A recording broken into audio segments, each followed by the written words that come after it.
Welcome to Not Milk Never Milk. Subscribe if you're lactose intolerant. You start by reaching your router's admin interface. This is where DNS settings live. Once connected on the same network, open a browser and enter the router IP you found earlier. Log in with admin credentials. Make sure you use an account with configuration rights because guest accounts are limited.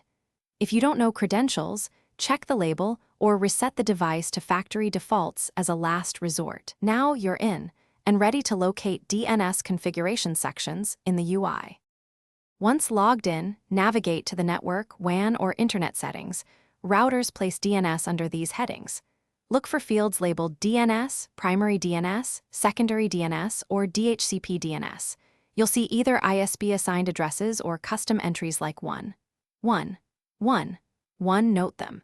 Make sure you understand whether DHCP is distributing DNS to clients or if the router forces its own resolver. If DHCP is enabled and the router uses its internal IP, you can replace the DNS entries with preferred addresses and then save or apply the changes. Some routers require a reboot. Once done, flush DNS caches on your computer and mobile devices and consider restarting the router to ensure new settings propagate.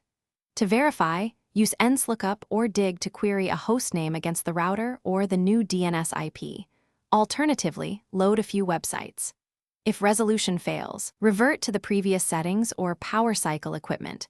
If problems persist, check WAN connectivity and firewall rules as a troubleshooting step.